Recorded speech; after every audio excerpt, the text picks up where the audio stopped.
할렐루야, 살아계신 하나님을 찬양합니다. 오늘도 주께로 가까이 더욱 나아가시는 우리 성도님들 한 분 한 분은 참으로 복되신 줄로 믿습니다.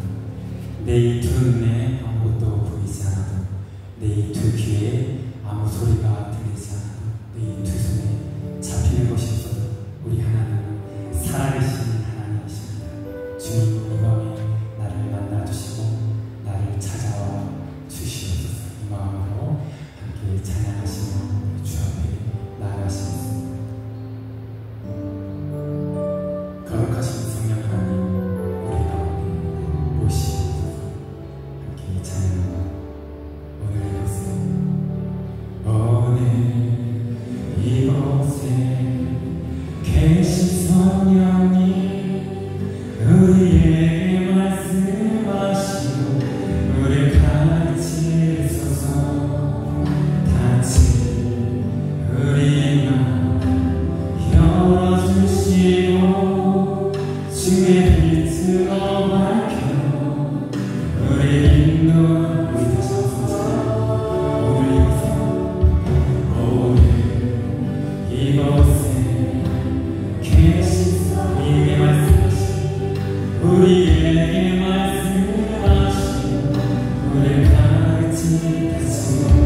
주옵소서. 아멘. 사랑하는 여러분, 우리 마음에 주님의 그 선하심을 더욱 바라게 주님의 그 성품이 원합니다.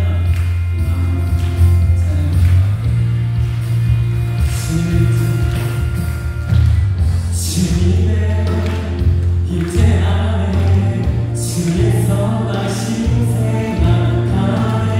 나 이제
나의 영혼이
영원히 사는 것을 믿사옵나이다. 아멘. 우리들의 생사를 주관하시고 복주시길 원하시는 하나님 아버지, 김내 그 크신 사랑 가운데 감사를 드립니다. 지난 5일 동안 김내의 은혜 안에서 살게 하셨다가 8월 첫주 금요 철야 예배를 불러주시어 또한 이렇게 신령과 진정으로 예배 드릴 수 있도록 인도해 주심에 감사를 드립니다. 이 예배를 받아주시며 주님 앞에 한 걸음 더 나아가는 은혜의 시간이 되게 하여 주옵소서. 저희가 조금은 수고로 들은 듯하지만 여전히 무더운 날씨로 인해 피곤하고 나태해지기 쉬운 우리의 마음을 일깨워 주시며 육체는 연약할지라도 우리의 영을 더욱 깨워 하나님을 사모하며 나아가는 우리 모두가 되게 하여 주옵소서. 폭염과 폭우에도 아랑곳 없이 국방의 의무를 다하고 있는 이들이 땅방울을 기억하여 주옵시고 진미의 위로와 보호하심을 인하여 건강하게 잘 맞출 수 있도록 인도하여 주옵소서. 혼란스러운 정치와 무질서 속에서도 하나님의 뜻을 따르는 이들이 많아지게 하시고 나라를 위해 헌신하는 유정자들에게 올바른 지혜와 책임감을 더하사 자신의 이익보다 국민을 우선하는 마음을 갖게 하여 주옵소서. 올 한 해 듣는 마음을 구하는 그의 포로 달려갑니다.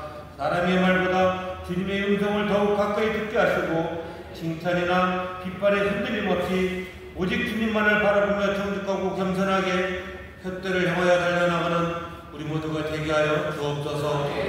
그리스도의 가정으로 기쁨과 감사가 넘치는 가정이 되게 하시오 그 안에서 천국을 누리며 살아가는 모든 성도들이 가정이 되게 하여 주옵소서.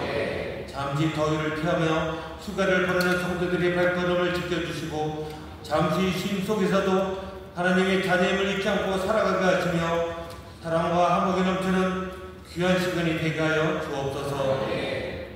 세대통합 국내외 하모니 당교 선교가 은연하게 진행 중인 가운데 가는 곳곳마다 성령의 역사가 불같이 일어나게 하시고 특별히 내일 새벽 8박 9일 동안 떠나는 캄보디아 팀을 위해 기도합니다.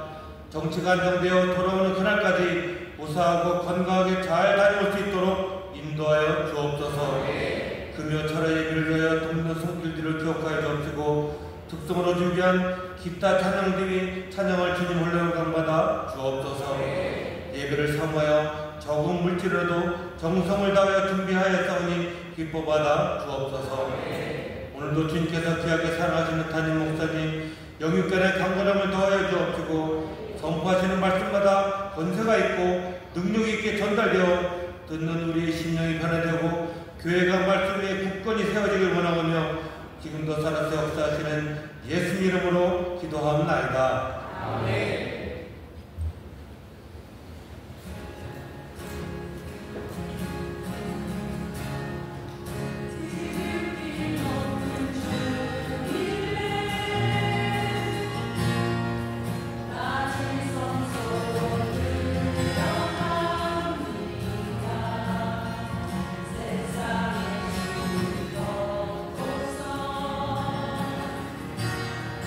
주로자 앞에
주님 감사합니다. 주님께서 이곳에 오시고 또 이곳을 지나시면서 한 영혼 한 영혼을 만지시고 또 일으켜 세워주시는 줄 믿습니다.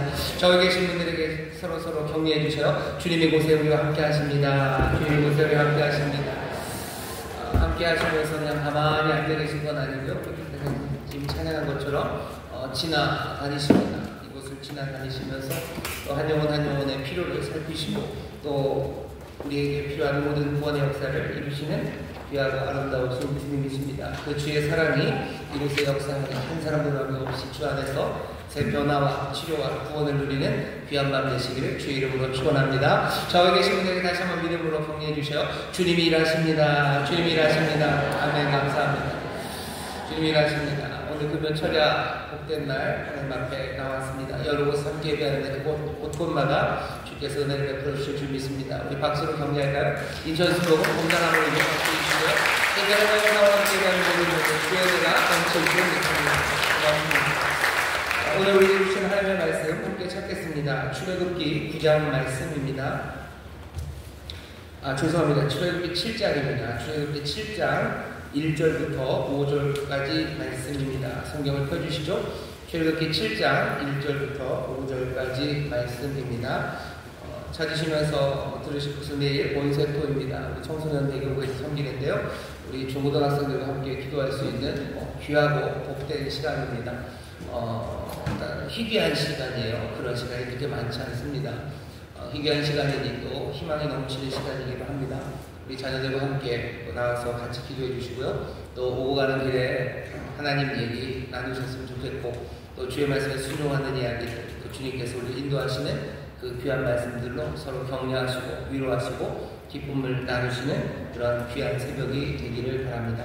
또 아시는 것처럼 선교 간 팀이 지금 경산 그리고 부산에 있고요. 오늘 밤이 지나고 나면 아마 내일 돌아오게 될 겁니다. 내일 새벽에 또 캄보디아로 갈 거고 또 다음 주에 고성이랑 대만으로 가는 팀이 있습니다. 여러분들 기도하실 때마다 잊지 마시고 선교팀들을 위해서 기도해 주시기도 부탁을 드립니다. 광고하는 김에 하나 더 24일날 우리가 침례를 할 겁니다. 여러분들 침례 받으실 분들 많이 축복해 주시고 또 침례 받으시는 분들 다른 어느 때보다도 주님이 내게 주신 귀하신 은혜, 내 변화되는 삶에 대한 소망들 그것들을 붙잡고 더 많이 묵상하시고 기도하시는 가운데 침례에 참여해 주시면 감사하겠습니다. 자, 오늘 우리에게 주신 하나님의 말씀입니다. 출애굽기 7장 1절부터 5절까지 말씀입니다. 다 같이 한 목소리로 봉독하겠습니다. 여호와께서 모세에게 이르시되 볼지어다 내가 너로 바로에게 신이 되게 하였은즉 내 형 아론은 내 대언자가 되리니 내가 내게 명한 말을 너는 내 형 아론에게 말하고 그는 바로에게 말하여 그로 이스라엘 자손을 그 땅에서 보내게 할지니라. 내가 바로의 마음을 강팍케 하고 나의 표징과 나의 이적을 애굽 땅에 많이 행하리라 하는 바로가 너희를 듣지 아니할 터인즉 내가 내 손을 애굽에 더하여 여러 큰 재앙을 내리고 내 군대 내 백성 이스라엘 자손을 그 땅에서 인도하여 낼지라. 내가 내 손을 애굽 위에 펴서 이스라엘 자손을 그 땅에서 인도하여 낼 때에야 애굽 사람이 나를 여호와인 줄 알리라 하시네. 아멘. 오늘 설교 제목은 자유와 강팍한 마음입니다. 자유와 강팍한 마음이에요. 팍자가 그렇게 많지 않은데 이게 강팍한이라고 되어 있습니다. 강팍한 읽기도 쉬운데 비슷하지만 그 한자로는 강팍입니다. 그래서 제가 설교를 하다가 강팍이라고 해도 좀 이해를 해주셔요. 여러분들이 아시는 강팍이 얼마나 발음이 어려운지 여러분들도 아실 테니까. 하지만 제목은 자유와 강팍한 마음입니다. 오늘 우리가 이 말씀 읽는 건 오늘이 여름밤이기 때문에 그렇습니다. 내일이 말복이에요. 내일이 말복이고 지나면 좀 선선한 바람이 불겠죠. 놀랍게도 입추가 지났습니다. 절기상 가을이 온다는 입추가 지나고요. 이제 처서를 기다리는 입추와 처서 사이쯤 그리고 말복을 앞두고 있는 그런 시간이에요. 여름밤이 되면 여러분들은 뭐 하시나요? 여름밤 되면 에어컨 틀어놓고 밤에 넷플릭스를 보면서 지내시는 분들도 많으시겠지만 아주 옛날에는 그리 오래된 옛날도 아니지만 그때는요 여름밤이 되면 밤에 방에 들어가서 자기가 덥죠. 그럼 다들 밖에들 나오셔요. 마루에 나오고 개청에 나와서 애들도 거기 개청에 누우면 할머니가 이렇게 부채질 해주시고 또 감자도 먹고 수박도 먹고 하면서 하늘에는 여름밤 하늘에는 별들이 떠있죠. 별들이 지나가는 그 밤에 가족들은 대청에 모여 앉아서 이런저런 이야기를 합니다. 여름밤은 좀 그래요. 또 모기가 있으니까 모기풀을 피기도 하고 동네 사람들이 더우니까 모여있기도 하고 그런 모습을 볼 수 있는 데가 지금은 거의 없고요. 사람들 말로 한강다리 밑에 사람들이 모여서 다리 밑에서도 그렇게 하신다는데 인천에는 그렇게 할 만한 곳은 없습니다. 밤이 되면 사람들이 이야기들을 여름밤에 좀 하는데요. 특별히 수련회 같은 데 가면 옛날에는 중고등학생들 수련회 가면 밤에 이런저런 이야기들을 해요. 은혜 받은 이야기도 나누고 또 자기들이 갖고 있었던 평소에 신앙에 궁금한 점들 이런 이야기들을 나누죠. 어떤 이야기를 나누는지 여러분들 생각하실 수 있겠지만 제가 나눴던 이야기 중에 하나는 오늘 본문에 이런 종류의 이야기입니다. 여호와 하나님께서 이 바로를 마음에 강팍하게 하셨으면 바로가 하고 싶어서 한 게 아닌데 바로가 나쁜 사람이 아닌 것 아닌가 이런 이야기들이에요. 사람들의 자유의지에 대해서 또 하나님의 역사를 주관하시는 주권에 대해서 그런 이야기들을 나눕니다. 하나님의 뜻이 이루어지기 위해서 사람들이 그러면 자유의지를 버려야 되는데 그 뜻이 반드시 이루어지기 위해서는 하나님이 그것들을 제약하시고 그러면 그 죄를 짓고 잘못한 사람들 그 사람들은 뭔가 억울한 건 아닌가 이런 이야기들을 밤에 합니다.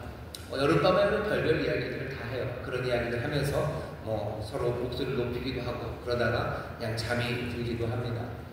우리가 하나님의 말씀을 나누는 그런 정황들이 좀 있습니다. 우리가 하나님의 말씀을 나누는 곳이 지금은 어쩌다 보니까요. 그냥 교회 여기 주일날 아니면 금요 아니면 수요 이럴 때 하나님의 말씀을 나눕니다. 하지만 하나님의 말씀을 나눌 수 있는 좋은 곳은요. 여름밤 그 대청 그 하늘에 별 가득하고요. 앞에는 감자 몇 개 놓여져 있는 아마 그 자리일 겁니다. 우리의 삶에서 또 게다가 그 대청에 모여있는 사람들의 삶의 상처들, 또 아픔들, 기쁨들 그것들을 모아놓고 하늘의 그 별들을 보면서 하나님의 도우심과 그리고 하나님의 은혜 그것들을 나누는 자리들 이제는 그런 게 별로 없죠. 하늘의 별은 보이지 않고 함께 내 삶을 나눌 수 있는 그런 곳들이 점점 사라집니다. 어쩌면 우리가 믿는 신앙의 삶의 모습이요 어떻게 보면 낭만을 너무 많이 잃어버린 그런 시절인 것 같습니다. 교회가 어쩌면 시간이 되고 그리고 기회만 된다면 그런 낭만적인 자리들을 자꾸 만들어야 되는 것 같아요. 하나님의 은혜를 바라보고 또 우리의 삶을 함께 나눌 수 있는 어쩌면 가장 따뜻하고 안전한 자리들이 마련되어야 됩니다. 구역에서 그런 일들이 좀 일어났으면 좋겠어요. 구역에서 구역원들 모였을 때 자기들의 삶을 앞에다 놓고 하나님의 은혜를 바라보며 그 일들이 좀 이루어져야 되는데 쉽지는 않죠. 어쩌면 여름이 많이 남진 않았습니다. 여름밤 구역이니까 같은 동네들 여기저기서 사시겠죠. 모이셔서 동네 공원에 앉아서 요새 뭘 먹나? 빠삐코를 먹나요? 설레미를 먹나요? 그런 거 먹고 요새는 배달도 잘 되니까 엽떡이라도 하나 시켜 놓으시면서 얘기하시면서 문제는 하늘의 별은 잘 안 보여요. 하늘의 별은 안 보입니다. 그래도 하나님의 은혜 안에서 하나님이 하신 일들, 그 일들을 나누는 그런 시간이 좀 많았으면 좋겠습니다. 수련회 같은 시간들이 그런 시간이에요. 아마 선교 가면 아마 그런 시간들을 가질 수 있으실 거예요. 여러 가지 삶의 기회들, 그리고 온세토하는 시간도 그렇고 하나님의 말씀을 나누고 하나님에 대해서 이야기를 나눌 수 있는 그런 시간들이 필요하고요. 오늘 저녁은, 그래서 오늘 이 밤에는요, 아마 제 경험인지는 모르겠지만 사람들이 늘 궁금해했던 자유, 하나님의 주권, 특별히 하나님께서 누구예요? 바로의 마음을 강팍하게 하셨다는데 이래도 되는 건가? 라는 문제들에 대해서 하나님의 말씀을 좀 나눠보려고 합니다. 그러니 여름밤에 그냥 설렁설렁하는 이야기라고 생각하고 들어주셔도 좋고요. 사실은 그것보다는 훨씬 더 중요한 이야기일 겁니다. 오늘 말씀을 들으시면서 우리가 가졌던 오랜 수수께끼에 완전한 답을 찾으시면 좋겠지만 그렇게 한 번에 완벽한 답을 찾기는 어려울 겁니다. 여전히 자유의 문제에 대해서 하나님의 신비가 남아있고요. 여전히 우리가 모르는 부분들을 하나님이 우리에게 다 알려주지는 않으신 것이 있기 때문이에요. 하나님 우리에게 모든 걸 다 알려주셔야 되는 건 아닙니다. 하나님에게도 자유가 있는 거죠. 하지만 우리가 하나님께 알려주신 것, 그것만큼은 그래도 알아야 될 필요가 있으니 주신 겁니다. 이 자유의 문제에 대해서 우리가 하나님의 말씀을 제대로 알지 못하면서 그냥 섣불리 생각하는 바가 많아요.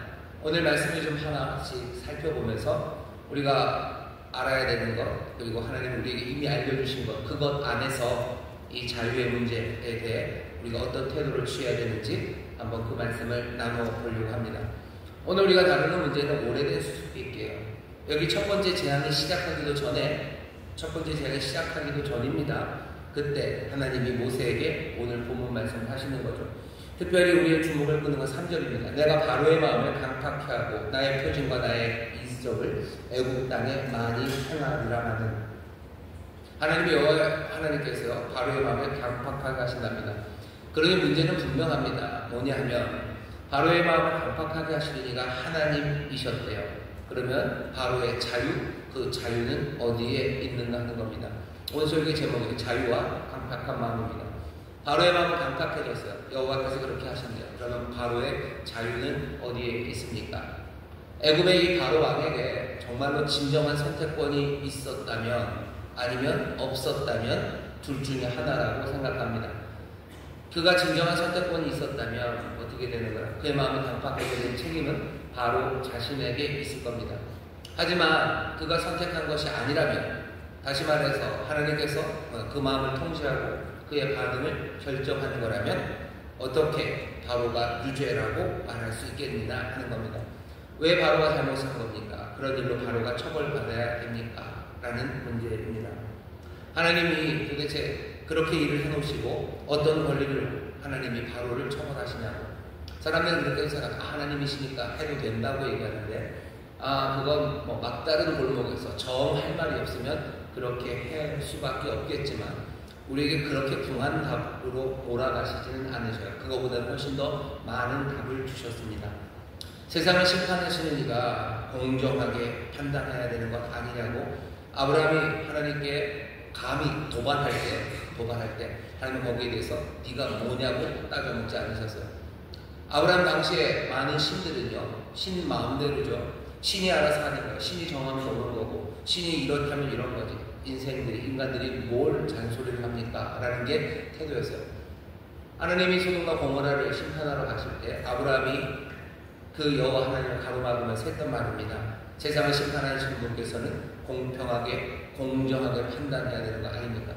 소돔에 의인 50이시면 멸하면 안 되는 거 아닙니까? 하고 따져묻기 시작한 그 질문입니다. 결국은 하나님이 심판하시기 위해서 살펴보셨을 때 소돔 그곳에는 의인 10명 없었습니다. 그러니 하나님의 심판이 잘못된 것은 아닙니다. 하지만 더 중요한 건 아브라함의 질문이에요. 세상을 심판하시는 이가 공정하지 아니하시면 어떻게 하겠냐는 거예요. 하나님 세상을 공평하게 심판하셔요. 우리의 질문, 바로가 정말로 어쩔 수 없이 행한 일, 자기의 뜻이 아니라 하나님이 그렇게 해서 그렇게 했는데 하나님이 그를 처벌하는 것, 그건 부당한 것 아닙니까? 라는 질문에 하나님은 부당하다고 말씀하실 겁니다. 바로가 아무 잘못도 하나님이 완전히 꼭두각시처럼 만들어 놓고 그 마음을 강팍하게 해서 그렇게 나쁜 결정, 죄를 짓게 했어요. 그럼 그 바로를 처벌하는 것, 세상을 심판하시는 이가 공정하게 하신 겁니까? 예, 부당합니다.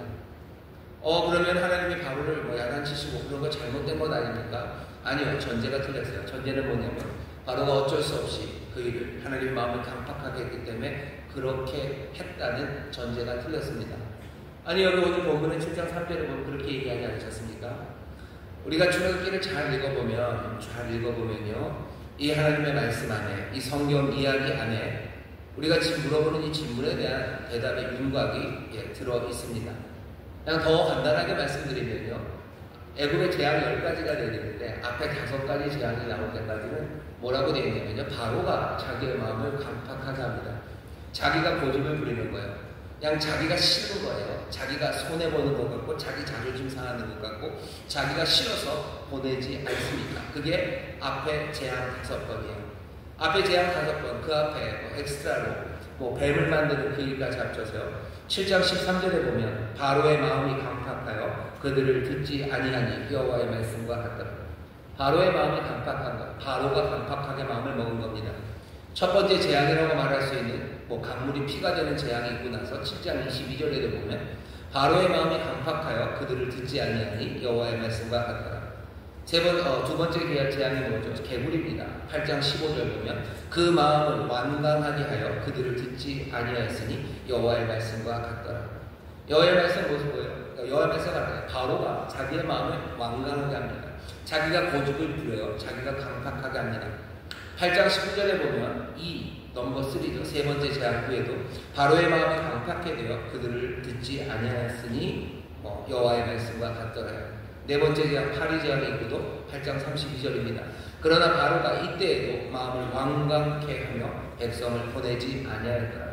다섯 번째 재앙에 악질이 왔을 때도 9장 7절 그러나 바로의 마음을 완강하여 백성을 보내지 아니하였더라. 앞에 5번의 재앙까지는 다 바로가 마음을 완강하게 만들었어요. 그게 우리가 알고 있는 팩트입니다. 하나님의 말씀을 좀 잘 읽어가야 돼요. 여호와께서 바로의 마음을 완강하게 강팍하게 하셨다고 했어요. 내가 그렇게 할 거라고 하셔요. 그러니 바로는 지 마음이 아니라 그냥 완강하게 그 마음을 할 거다라고 분명히 말씀하셨죠. 하지만 진행되는 사건들을 보면요, 첫 번째, 5번째 재앙까지는 바로가 자기의 마음을 완강하게 합니다. 6번째 재앙은 종기의 재앙이에요. 종기가 내릴 때 9장 12절 보면 그러나 여호와께서 바로의 마음을 강팍케 하셨으므로, 여기서부터 얘기가 달라져요. 여호와께서 바로의 마음을 강팍케 하셨으므로 그들을 듣지 아니하였으니 여호와께서 모세에게 말씀하심과 같더라. 7번째 재앙입니다. 우박의 재앙이 내렸을 때 10장 1절입니다. 내가 그의 마음과 신하들의 마음을 완강케 하면 나의 표징을 그들 중에 보이기 위함이며, 10장 1절 보면 여호와께서 바로와 그 신하들의 마음을 강팍하게 하셨대요. 그 다음에 8번째 메뚜기 재앙에서도 10장 20절 보면 여호와께서 바로의 마음을 강팍하게 하셨어요. 흑암의 재앙이 내린 그 후 10장 27절에도 여호와께서 바로의 마음을 강팍하게 하셨어요. 장자의 죽음을 예고했을 때도 받아들이지 않습니다. 그때 11장 10절입니다. 여호와께서 바로의 마음을 강팍하게 하였으므로. 5번째 재앙까지는 바로가 스스로의 마음을 강팍하게 했어요. 그리고 6번째부터 10번째까지는 여호와께서 바로의 마음을 강팍하게 했답니다. 그림이 좀 그려져요. 그냥 바로가 그냥 꼭두각시처럼 뭐에 홀린 듯이 모세가 와서 뭔가 재앙을 벌릴 때마다 그냥 하나님의 마음을 강팍하게 하셔서 그냥 홀린 듯이 이 사람들을 내가 절대로 보내지 않겠다, 그렇게 하는 것 아닙니다. 여기 이 5 그리고 뒤에 5 여기에 상황이 바뀌었다는 게 뭔가 우리에게 실마리를 제공합니다.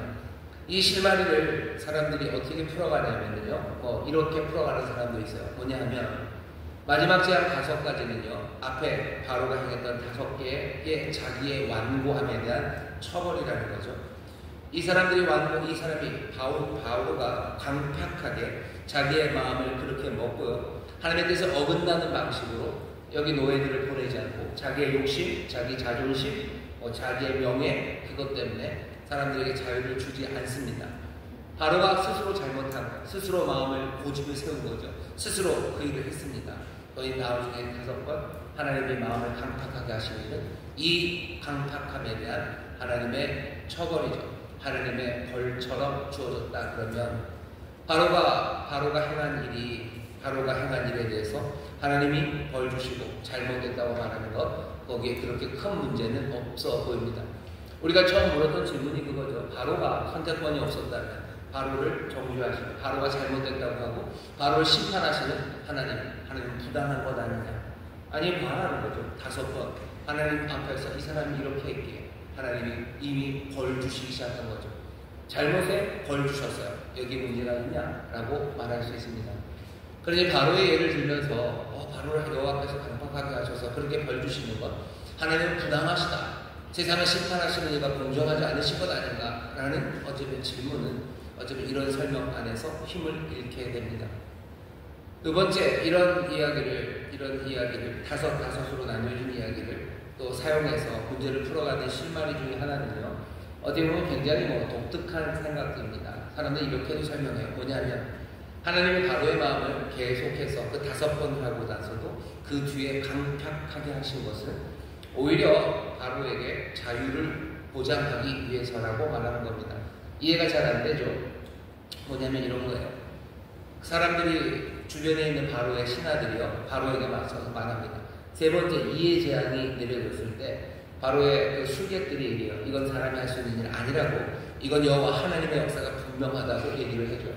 재앙이 점점 많아지면서 신하들이 얘기합니다. 이러다 우리 애굽이 망하는 거 모르냐고, 우리 애굽은 망했다고, 빨리 보내셔야 된다고 말합니다. 재앙이 진행될수록 압박은 세져요. 바로에게 이 사람들 보내야 된다는 압박이 점점 세집니다. 그러니 바로가 그 상황에서 이 사람들을 보낸다면 바로가 자유를 주는 그 결정은 이 사람들을 돌려보내는 이 사람들에게 자유를 주는 그 결정은 바로의 자유에서 나오는 건 아니고요, 압박에서 나오는 거죠. 경제적인 압박이고 군사적인 압박이고 그리고 정치적인 압박에서 이 결정을 하게 됩니다. 그러니 여호와께서 하나님이 바로의 마음을 아주 억세게 만든 거죠. 다가오는 여러 가지 외부적인 압박들, 그 외부적인 영향들, 그것들을 견뎌내게 하신 거예요. 그것들에 흔들리지 않고 자기 스스로 자유의지로 하나님의 말씀에 순종하도록 기회를 주시기 위해서 이 사람 바로를 하나님이 억세게 하시고 마음을 강팍하게 굳게 하셨다고 그렇게 설명하는 방식입니다. 이 설명이 보장하는 것은 뭐냐면 하나님이 불공평하게 지금 바로를 심판하시는 건 아니죠.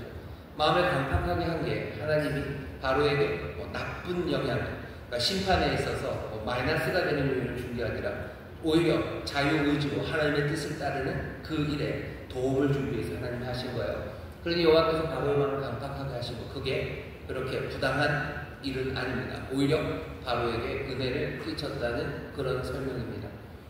두 번째 설명은 신박하기는 해요. 하지만 뭐가 좀 받아들이기는 조금 어렵기는 합니다.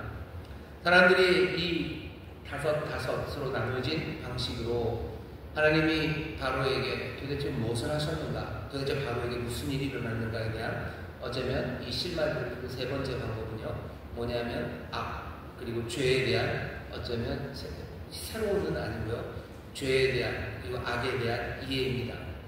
악이라는 것, 악의 충동이라는 건요, 처음에는 아주 가냘프게 시작을 해요. 거미줄처럼 시작을 합니다. 아슬아슬하죠. 하지만 이게 시간이 지나면 점점 밧줄처럼 굵어집니다. 여러분들도 아실 거예요. 바늘도둑이 소도둑 되는 겁니다. 거짓말 한번 처음 시작할 때는 얼굴이 시뻘개지고 심장이 콩닥콩닥해요. 하지만 이게 조금씩 거짓말이 늘다 보면요, 아주 천연덕스러워요. 심장 박동수가 변화가 없어요. 얼굴색도 한결 안 변합니다. 그냥 그렇게 되어가는 거죠. 악한 충동들, 악을 행하려는 그 마음들, 처음에는 연약하지만 점점점 두꺼워지기 시작합니다. 악한 충동, 그 충동은 처음에는 나그네처럼 우리에게 와요. 뭔가 수줍어서 들어와요. 어쩔 줄 모르고 시작이 되죠. 하지만 나그네처럼 들어왔던 악의 충동은 점점 손님이 되어가요. 뭔가 여기서 다리를 뻗을 수 있을 것 같아요. 그러다가 어느 순간에 마지막에는 그냥 주인이 되어버립니다.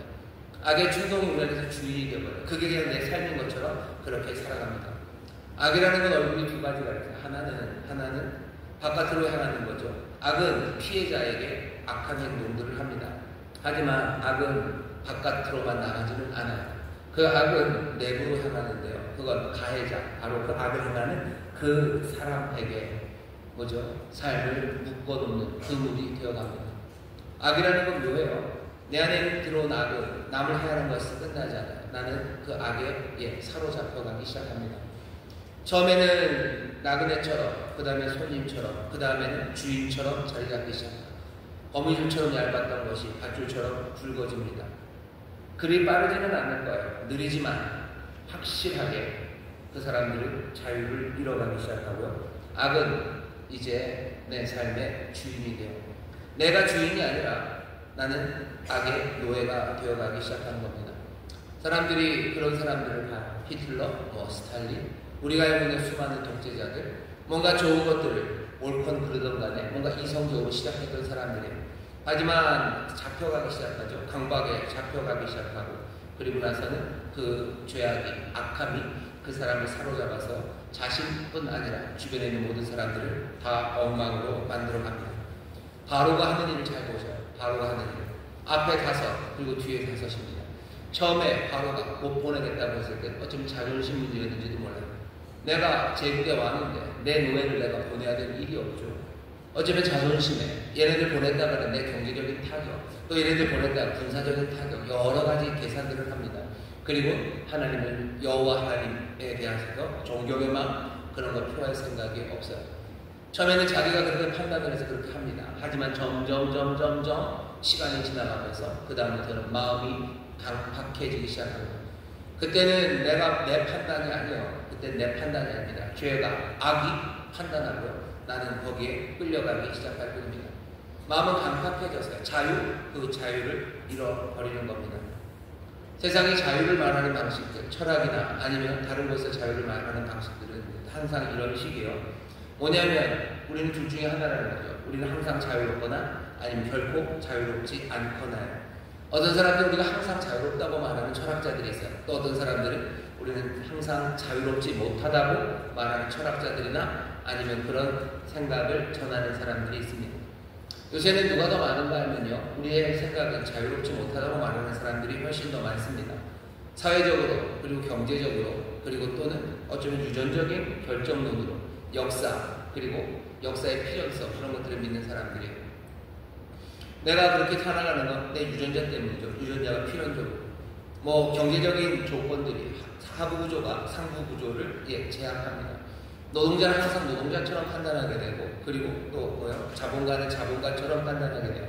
역사는 필연적으로 달려가게 돼요. 이런 사회에서는 그런 결과밖에 나올 수 없어요.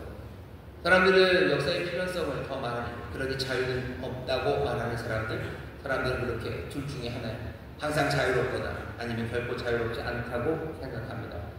하지만 이건 자유에 대한 제대로 된 생각의 틀은 아닙니다. 제대로 됐는지 안 됐는지는 나중에 판단해야 되겠지만 일단 드러나 있는 건 굉장히 빈약하고요. 어쩌면 굉장히 조잡해 보입니다. 우리가 항상 자유롭거나 아니면 항상 자유롭지 않거나 그런 건 아닙니다.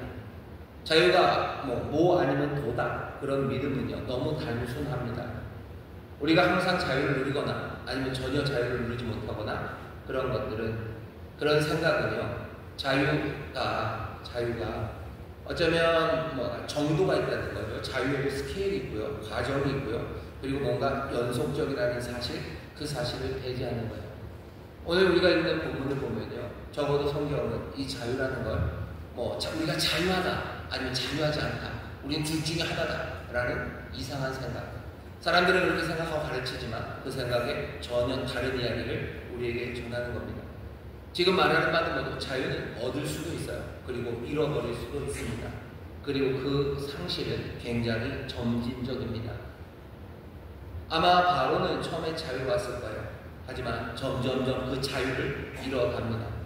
세상은 그런 식으로 말하지 않아요. 세상은 우리는 자유롭거나 아니면 자유롭지 않대요.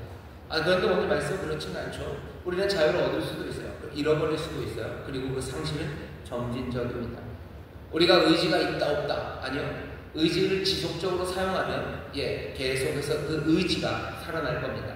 하지만 그 의지를 지속적으로 사용하지 않으면 그것은 점점점 위축되고 죽어가기 시작할 겁니다.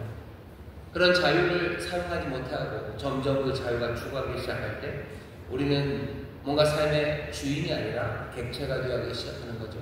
그냥 욕망에 따라서, 강박에 따라서, 유행의 흐름에 따라서 그냥 그것이 흘러가는 그 흐름, 그 강렬한 흐름에 그냥 우리는 무기력하게 딸려가기 시작하는 겁니다. 그때부터는 자유를 잃어버리는 거예요. 욕망에 따라 살아가는 거고, 세상의 흐름에 따라 살아가는 거고, 그리고 내 강박에 따라서 흘러가며 살아가게 됩니다. 오늘 우리가 읽은 이 출애굽기 말씀을 보면 그것과는 전혀 다른 이야기를 우리에게 전해줘요. 이건 아닙니다. 우리의 자유라는 건 움직여가고 있어요. 어떤 사람들은 더 자유로워요. 그리고 어떤 사람은 덜 자유롭습니다. 어떤 사람은 그 자유를 통해 그 자유로 정말로 세상의 환경과 그 세상에 말하는 것, 그것과 다른 것들을 판단하고 살아갑니다. 어떤 사람들은 그 자유를 잃어버려서 그냥 세상이 정하는 대로, 세상이 말하는 대로 그것대로 살아가요. 바로는 어쩌면 우리 모든 사람들을 대표하는 사람일 겁니다. 고대 세계에서 가장 강력했던 사람이에요. 가장 강력했던 통치자였던 이 사람은 자기가 모든 것들을 다스리고 자기가 자유한 주인이라고 생각했지만 사실은 아닙니다. 이 사람은 노예로 살아갔던 사람입니다. 마음의 강팍함으로 살아간 거예요. 죄라는 것에 묶여서요. 그냥 거기에 묶여 살아가기 시작하는 겁니다. 우리가 자유한가? 라고 사람들이 물어요. 우리가 자유한가? 우리는 자유한가? 아니면 우리에게 자유가 없는가? 뭔가 철학적으로 둘 중에 하나, 그 하나를 따져서 우리가 하나님의 뜻에 합당한가 안 합당한가에 대한 책임을 지내 안 지내 그것을 따라야 되는 것으로 이야기하지 않습니다. 사람들은 그렇게 얘기하죠. 꽤나 많은 것들이 우리에게 영향을 끼친다고. 맞습니다. 우리에게 영향을 끼치는 게 참 많아요. 유전자가 우리에게 영향을 끼칩니까? 유전자가 우리에게 영향을 끼칩니다. 어떻게 끼쳐요? 건강한 유전자들이 좀 있어요. 누군가는 좀 더 건강합니다. 그리고 누군가는 좀 더 약해요. 그 여러 가지 것들이 결정되는 건 유전자가 어느 정도 역할을 합니다. 건강한 유전자를 가지고 태어난 사람들은 웬만큼 먹어도 아프지도 않아요. 그냥 흙을 집어 먹어도 안 아프고요. 땅끄지처럼 먹어도 괜찮아요. 어떤 유전자를 가진 사람들은 뭔가 좀 연약한 유전자죠. 그러니 면역력 굉장히 약하고요. 뭔가 균이나 이런 것들에 굉장히 취약한 사람들이 있습니다. 그럼 그렇게 건강한 사람과 취약한 사람이 살아가는 방식이 좀 달라질 수밖에 없죠. 아무래도 건강한 사람들은 험한 일, 그리고 어려운 일, 그리고 조금 굳은 자리, 그 자리에 가는 게 두렵지 않아요. 하지만 조금만 힘들어도 그냥 금방 아픈 사람들, 연약한 사람들을 돕고 그리고 병든 사람들 가까이 가는 게 아무래도 꺼려집니다. 그 차이는 얼마나 심합니까? 굉장히 심할 겁니다. 유전자가 우리에게 영향을 끼쳐요. 부모님이 영향을 끼칩니까? 부모님이 영향을 끼치죠. 정말로 좋은 부모님 아래서 태어난 아이들이요. 정말로 좋은 인격을 가지고 또 그렇게 밝게 살아가는 그 경우 많습니다. 부모님이 정말로 안타깝지만 인격적이지 못하고 폭력적이고 서로 부모가 서로를 신뢰하지 못하고 그런 부모가 자녀에게 미치는 영향이 얼마나 큰지 몰라요. 사람을 향한 신뢰, 그것들이 무너져 버리는 거죠. 사람들을 믿지 못하는 자녀로 자라가게 되고 그런 큰 영향이 끼쳐집니다. 어린 시절의 경험 우리에게 영향을 끼칩니다. 어려서 학대받았던 사람들의 경험이 그 사람에게 어떤 영향을 끼치는지 우리가 알아요. 어려서 정말로 사랑 많이 받고 그리고 신뢰를 받았던 그런 삶이 어떻게 그 사람에게 영향을 끼치는지 우리가 압니다. 인종, 그것은 영향을 끼칩니까? 인종은 그냥 유전적인 영향뿐만 아니라 사회적인 영향을 끼치죠. 대한민국에서 소위 말하는 다문화 가족으로 태어났어요. 여기 다른 인종이라고 말하기도 어렵지만 그 삶이 그냥 영향을 끼칩니까? 영향을 끼칩니다. 이데올로기 영향을 끼칩니까? 이데올로기 영향을 끼칩니다. 그냥 공산사상, 소위 말하는 좌파 진보 사상, 아니면 보수 사상, 그 사상에 노출되고 거기서 살았던 사람들의 삶의 태도와 삶의 방식이 똑같습니다. 아니요, 꽤나 많은 영향을 받습니다.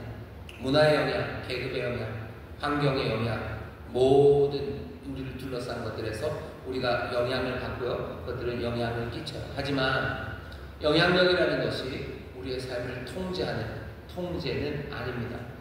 원인이라는 건 우리를 강요하는 것은 아니에요.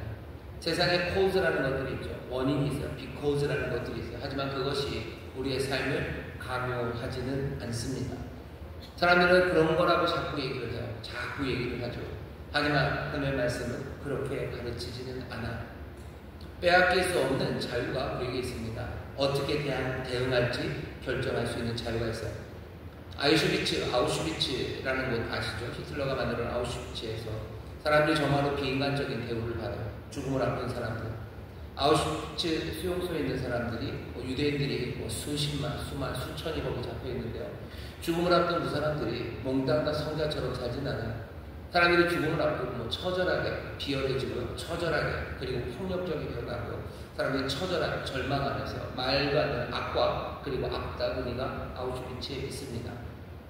그런 환경은 영향을 끼쳐요. 반드시 영향을 끼칩니다. 하지만 그 원인이 강요되는 건 아니에요. 강력한 힘이죠. 하지만 여전히 그 아우슈비츠에서도요. 마지막 남은 빵 한 덩어리를 들고 사람들에게 나눠주는 사람들이 있어요. 그 어려운 상황에서도 막사 사이를 돌면서 사람들을 위로하고 밝은 웃음으로 서로를 격려하는 사람이 있어요. 많지는 않아요. 하지만 그런 사람들이 있습니다. 빅터 프랑클이라고 그 아우슈비츠에 있었던 그분이 쓴 죽음의 수용소라는 책에 보면 그런 이야기들이 있어요. 말도 안 되는 악함과 말도 안 되는 비열함이 아우슈비츠에 있습니다. 사람이라는 게 어떻게 될 수 있는지, 어떻게 그렇게 비열해질 수 있는지를 보여줘요. 하지만 거기에는 여전히 그 모든 영향들, 그 모든 강력한 것들을 깨뜨리는 자유함으로 어쩌면 정말로 아름답게 그 삶을 만들어가는 그 사람들이 있습니다. 하나님이 우리에게 자유를 주시기를 원하죠. 하나님은 우리가 자유로 살아가기를 원하죠. 우리는 자유에 대한 믿음이 있는 사람들입니다. 예수 믿는 사람들은 그런 사람들이에요. 하나님의 자유에 대해서 우리는 믿습니다. 또 우리의 자유에 대해서 하나님이 믿으셔요. 하나님이 우리의 자유를 믿지 않았다면 우리를 부르시지 않을 거예요. 회개하라고 얘기하지 않으셨을 거예요. 하나님 우리의 자유를 믿습니까? 믿으시니 회개하라고 말씀하시는 거예요. 너의 삶을 돌이키라고 내게로 오라고 말씀하시는 거예요. 왜? 하나님은 우리의 자유를 믿으시기 때문입니다. 하나님 우리가 자유함을 믿으셔야 우리도 하나님의 자유함을 믿습니다. 하나님께서 정말로 우리에게 은혜 베풀어 주심을 믿어요. 하나님은 그냥 결정적으로 죄, 이렇게 가지 않음을 믿습니다. 하나님의 자유하심을 믿기 때문에 우리는 소망을 두는 겁니다. 우리의 자유에 대한 하나님의 믿음, 그리고 하나님의 자유에 대한 우리의 믿음, 우리는 그 자유에 대한 믿음으로 살아갑니다. 그것이 어떻게 나타나냐면요, 아니오라고 말할 수 있는 능력으로 나타나요. 양심으로 본능을 이기는 능력이죠. 사람들은 그런 얘기를 합니다. 동성애 얘기들 많이 해요. 그건 그냥 그런 거다라고 얘기하는 거죠. 그건 그냥 결정적인 거고 영향력이고 그렇게 살아갈 수밖에 없다고 얘기합니다. 하지만 우리는 자유함을 믿어요. 이 자유가 하나님의 뜻에 따라 살아갈 수 있는 자유입니다. 하나님은 우리의 자유를 믿으셔요. 그러니 우리 가운데 동성애적인 뭔가 그 DNA가 있고요. 그런 영향이 있고요. 그런 부모가 있고요. 그런 사회가 있고요. 그런 게 있다는 거 아십니다. 하지만 그 영향력이 통제는 아니에요. 그 모든 원인들이 강요할 수 없는 자유가 있음을 아셔요. 그러니 물론 어렵죠. 그것들을 깨뜨리고 나오는 건 어렵죠. 하지만 그 자유함으로 주의 뜻을 따르기를 주님은 원하시는 겁니다. 쉽습니까? 전혀 쉽지 않습니다. 아니오라고 말할 수 있는 능력, 또 양심으로 본능을 정복하는 능력, 군중들 그리고 우상의 광기에 저항하는 능력, 그 능력이 자유인데 바울이 로마서에서 말하는 바는 뭐냐면요, 우리의 실패입니다. 하나님을 우리를 그대로 내버려 두셨을 때, 우리를 부끄러움에 내버려 두셨을 때, 하나님을 알지 못하고 싫어하는 것, 그거에 내버려 두었을 때 우리는 그냥 여기 이 영향과 그리고 이 원인들의 하나하나 자유를 빼앗겨가기 시작하는 거예요. 우리가 자유함으로 나쁜 길을 가고 결국에는 그 죄의 노예가 되어서 끌려가기 시작합니다. 바울이 막 외치죠. 대표가 돼서 외치죠. 오호라 나는 공고한 사람이다. 누가 이 사망의 몸에서 나를 건져낼까? 우리가 알고 있는 자유, 분명히 하나님을 믿으시지만 하나님의 그 믿음에, 그 신뢰에 우리가 제대로 대답하지 못합니다. 하지만 로마서 8장 1절에 쓴 얘기예요. 뭐라고? 누구든지 그리스도 예수 안에 있는 자 정죄함이 없어요. 죄와 사망의 법에서 우리를 깨뜨리셔 우리를 다시 한번 성령 안에서 새 삶, 그래서 사망의 법, 죄의 법 아니라 정말로 자유함으로 생명의 법, 성령의 법을 쫓도록 우리를 새롭게 만들어 가십니다. 우리는 자유합니까? 예, 우리는 자유합니다. 우리는 자유를 놓쳐야 됩니다. 아니요, 절대로 놓칠 수 없습니다. 이 자유함, 성령 안에서 자유함을 가지고요, 정말로 죄, 세상의 영향력, 그것 말고, 그것 없이 그 자유함으로 의를 따라 살아가야 돼요. 우리가 죄를 따라가는 게, 죄를 따라 살아가고 죄에 묶이는 것이 우리는 어쩔 수 없습니다.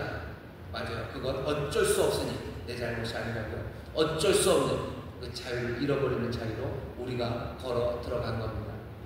자유를 하나님이 주셨어요. 그것을 유지하려면 어떻게 해야 됩니까? 그것을 계속해서 행사해야 됩니다. 자유함으로 자유를 행사하셔야 돼요. 어떤 자유죠? 세상의 영향력, 세상의 압박, 그런 것들을 깨뜨리고 내가 자유함으로 나가는 능력입니다. 노라고 말할 수 있는 능력, 그리고 세상에서 우리에게 제시하고 내 안에 어쩌면 있을지도 모르는 그 모든 본능을 정말 선한 양심과 그리고 진리의 빛을 따라 이겨내고 정복하는 능력. 세상 많은 사람들과 우상이 광기로 외치는 소리들, 그 소리들에 저항하는 능력, 그 능력을 유지하려면 어떻게 하는 수밖에 없어요? 그것을 한 번 계속해서 행사하는 수밖에 없습니다. 자유가 행사되지 않을 때 자유는 위축되기 시작합니다. 바로가 하는 거죠. 5번 자기의 자유함으로 죄를 택합니다. 그럴 때 어떻게 돼요? 다음에는 마음이 완전히 굳어져 버립니다. 종이 되어 거기에 끌려갑니다. 성령이 우리를 살려내셔서요. 그러면 이 자유함으로 이 자유를 하나하나 행사해내기 시작합니다. 자유를 행사하는 가장 위대한 방법은 다른 것 아니에요. 가장 위대한 훈련은 하나님의 뜻이 우리의 뜻에 도전하도록 하는 겁니다. 내가 정말로 자유함을 시작하려면요, 내가 세상의 압박들 그리고 세상의 영향들 그것 따라가지 않으려면 세상의 것이 아닌 하늘의 소리를 들으셔야 돼요. 우리는 이 땅에 살아가지만 이 땅에 속하지 않았습니다. 이 땅, 이 시간, 이곳을 초월해 계신 하나님의 음성을 듣는 사람이에요. 하나님의 뜻을 내 뜻에 도전으로 받아들이기 시작할 때 그때 자유함이 시작되는 겁니다. 그때 세상의 방식들, 세상의 영향들, 세상이 우리를 누르려는 그것들을 깨뜨리고 자유함을 하나하나 훈련해 나가기 시작하는 거예요. 그러면 우리는 점점 더 자유한 사람들이 되어갑니다. 내가 어찌 해야 자유를 회복할 수 있을까? 내가 어떻게 정말로 묶여있는 사람이 아니라 자유함으로 살아갈 수 있을까? 성령이 우리에게 임하셔서 주의 영이 계시오시에 내게 자유함을 주심에 대한 분명한 믿음이요, 내가 자유하다는 믿음 가지셔야 됩니다. 환경이 그러니 난 이렇게 살 수밖에 없어. 그건 전혀 성경적이지 않아요. 우리에겐 자유를 주셨어요. 우리에겐 분명한 자유를 주셨습니다. 이 자유가 행사되기 위해서 하나님의 뜻에 따라 세상에 나는 가난한 이렇게 살 수밖에 없어. 그럼 난 어떻게 살아야 됩니까? 내 자유는 어떻게 발견돼야 됩니까? 하나님의 뜻이 내 뜻에 도전이 되어야 돼요. 내가 가난하고 연약해도 하나님이 내게 뜻하신 바, 어쩌면 그 모든 영향들, 어쩌면 그 모든 제약들, 그것들을 깨뜨리는 온갖 소망을 주시고 내게 다른 이야기를 하기 시작하시는 거예요. 가난한데 어떻게 즐거워합니까? 가난한데 어떻게 감사합니까? 가난한데 어떻게 선을 행하여 갑니까? 가난한데 어떻게 정말로 사랑을 베풀며 삽니까? 사람들은 그렇게 말할지 몰라요. 하지만 하나님의 뜻이 우리의 뜻에 그 도전이 되기 시작할 때 우리는 그 도전에 하나하나 대답하기 시작하면서 자유를 향해 나아가기 시작하고 우리 마음의 강팍함 그것들을 치료해 가기 시작합니다. 오늘 이 밤에 여러분들 얼마나 자유하신지, 그리고 여러분들 얼마나 강팍하신지, 여러분들 얼마나 자유하신지, 그리고 얼마나 묶여있는지 다시 한번 보셔요. 우리를 보시며 공부하다라고 마음을 드는 사람들, 다시 한번 복음의 놀라운 소식에 여러분들 귀를 여셔야 됩니다. 우리를 자유케 하시려고 그 모든 흉악한 결박을 다 받으신 주님이죠. 우리를 하여금 하나님의 자녀로 살아가게 하시고 아버지의 뜻대로, 아버지의 뜻에 합당하게 그 길을 자유함으로 걸어가게 하시려고 우리의 모든 결박을 끌어내시니 그분의 능력이 오늘 이 밤에 역사합니다. 자유케 하시는 영이 우리와 함께 하셔요. 여러분 자유함으로 주의 뜻을 따라 걸어가셔. 하나님의 뜻에 도전되어 내가 그 뜻을 따라가기 시작할 때 그때 나는 점점 더 자유한 사람이 되어갑니다. 자유함으로 살아가죠. 종으로 살아가지 마시고 종의 멍, 죄로 말미암아 종의 멍에 그 멍에 매지 마시고 여러분의 자유함으로 살아가는 우리 모두가 되기를 바랍니다. 바로 묶여서 살았어요. 왜 묶입니까? 그냥 그 죄에 따라 살아가다가 그냥 그렇게 묶여가는 겁니다. 하나님 우리를 자유하게 하셨습니다. 다시 한번 정말로 죄의 뜻 그것 따라서 자유함으로 종의 멍에 매지 않고 자유인으로 하나님의 뜻을 따라 살아가는 우리 모두가 되기를 주의 이름으로 축원합니다. 옆에 있는 분들을 한번 보셔. 그리고 서로 얘기해 주셔. 자유하십니다. 자유하십니다. 자유하십니다. 다시 한번 하세요. 진리를 따라가는데 자유하십니다. 진리를 따라가는데 자유하십니다. 다시 한번 더 얘기하셔. 어떤 것에도 묶이지 않으십니다. 어떤 것에도 묶이지 않으십니다. 아멘. 세상의 말들에 무슨 DNA에 아니면 뭐 세상의 문화에 어쩌면 내 어린 시절에 뭐 부모의 그런 거 묶이지 않아요. 사람들이 뭐 어렸을 때 상처가 너를 묶고 있다 그러는데 욕이 나올 뻔했는데 우리의 믿음은 그렇지 않습니다. 주께서 우리를 자유케 하셔서 어린 시절의 상처 그래서 뭐 어떻게 하라고 자유함을 배우는 시간은요 하나님의 뜻, 그 뜻이 내 뜻에 도전이 되기 시작할 때 내 어린 시절 내 부모가 나에게 상처를 주었으니 나는 사람들에게 마음을 못 여니까 하나님께서 네 삶을 열어서 영접하라고 하실 때 그 뜻이 내 삶의 도전이 되어서 하나하나 그 자유를 실현하기 시작할 때 나는 그 자유함에 점점 더 충만해지고 온전해지기 시작하는 겁니다. 내 삶을 무엇이 바꿉니까? 하나님의 뜻이 내 삶을 바꿔요. 그 도전에 내가 응답하기 시작할 때 내가 삶의 자유함으로 살아가기 시작하는 겁니다. 내 삶의 DNA 문제로 어려워하시는 분들이 있어요. 나는 무슨 내 영생체는 XXY예요 라고 말하시는 분이 있어요. 훨씬 어려울 겁니다. XXY여도 하나님께서 자유하심으로 살 수 있어요. 내 영생체 문제. 나는 아주 유전적으로 나는 연약한 사람입니다. 나는 남들보다 가난하고 난 내 삶은 정말로 보잘것이 없습니다. 그러니 어떡하라고? 내가 거기에서 강팍해집니까? 그 환경이 내 삶을 묶어서 나를 그렇게 하나님의 뜻을 어긋난 그 삶을 살아가는 거예요. 나는 그냥 비굴하게 살아가야 되고 나는 그냥 쫑팽이처럼 살아가야 되고 난 그냥 그렇게 아무 꿈 없이 절망으로 살아가야 됩니까? 아니요. 자유함을 하나님께서 우리에게 자유함으로 정말로 선한 길 걸어가게 하시고 그 자유함으로 생명의 길 걸어가게 하시길 바라십니다. 하나님은 우리의 자유를 믿으셔요. 그 자유를 믿으시니 우리를 부르시는 거예요. 사랑하라는 말씀을 너의 삶을 내어놓으라는 말씀을 하나님께서 하나하나 따지면서 어렸을 때 가정 환경 좋고 DNA 훌륭하고 어렸을 때 마음의 상처 없고 좋은 문화 좋은 가정에서 태어나니까 너희들 사랑해라. 어려운 가정에서 태어나고 유전적으로 뭔가 좀 문제가 있고 환경이 그렇고 인정적으로 사회적으로 인정받지 못하는 너희들은 조용히 살아라. 그렇게 부르십니까? 주는 우리의 자유하심을 믿어요. 우리가 자유하심을 하나님 믿으셔요. 그러니 생명으로 부르시는 겁니다. 자유함으로 그 뜻에 하나님의 뜻에 여러분들의 뜻을 도전시키세요. 그리고 자유함 그것들을 걸어가기 시작할 때 그때 우리의 자유는 점점 더 제 힘으로 얻어가기 시작하고요. 그리고 우리의 마음에 강팍함과 묶여있는 모든 것들은 치유함 받기 시작합니다. 오늘 자유함을 되찾게 되시기를 주의 이름으로 축원합니다. 주의 이름으로 축원합니다. 기도하겠습니다. 하나님 감사합니다. 바로가 어떻게 묶여가는지를 봅니다. 바로를 보며 우리를 봅니다. 우리도 어느 생각 강팍한 마음 아버지 하나님 그렇게 실패를 더하며 자유인이 아니라 죄의 종 악의 노예처럼 살아가는 우리의 삶입니다. 하나님의 뜻 말고 다른 것에 묶여 살아가는 우리의 삶. 그러나 이제 우리를 긍휼히 여기시사 주께서 그 놀라우신 하나님의 자유하심으로 우리에게 오시며 우리에게 은혜를 베푸시고 우리를 위하여 정말로 모든 것을 감당하시며 우리에게 성령으로 충만하게 하시니 주여 이제 자유함으로 일어서는 이들이 되게 하여 주옵소서.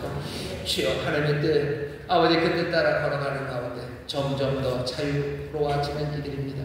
점점 더 마음의 강팍함과 묶여있는 사슬이 끌어지는 이들이 오니 성령님 이제 오늘 이 밤 우리에게 다시 한번 소망을 또 놀라운 복음이 우리 영혼에 울려 퍼지게 하여 주시사 자유함으로 일어나 하나님의 뜻 그 뜻 따라 움직이기 시작하는 하나님의 자유로운 자녀들 하나님 정말로 자유로운 하나님 나라 백성들 되게 하여 주옵소서. 감사드리며 예수님 이름으로 기도하옵나이다. 아멘. 이 시간에 우리 통성으로 기도합니다. 기도하실 때 주여, 내가 자유함을 믿습니다. 내가 자유합니다. 아니, 내가 묶였을지라도 이제 주의 영 계신 곳에 자유함이 있다고 하셨으니 아버지 하나님의 뜻을 따르는 일에 아버지 하나님, 내가 묶인 자 아니라 자유함으로 나아가오니 나를 도와주옵소서. 성령님, 나의 힘이 되어 주옵소서. 나에게 이 소망, 주여, 이 믿음 흔들리지 않게 하여 주옵시고, 주여, 믿음으로 소망으로 자유함으로 걸어가게 하여 주옵소서. 여러분 그렇게 간절히 기도하실 때 우리를 묶고 있는 모든 묶임이 풀려지고 우리의 마음의 강팍함 그것들이 깨어져서 정말로 자유함으로 주를 따르기 시작하는 하나님의 자녀들 되게 하실 줄 믿습니다. 오늘 우리를 치유하시는 줄 믿습니다. 우리의 모든 결박을 끌어내주시는 줄 믿습니다. 자유함으로 주를 따라 살아가게 하실 줄 믿습니다. 주여, 새롭게 부르시고 우리 다 함께 통성으로 기도합니다. 주여, 주여, 주여. 아버지 하나님 감사합니다.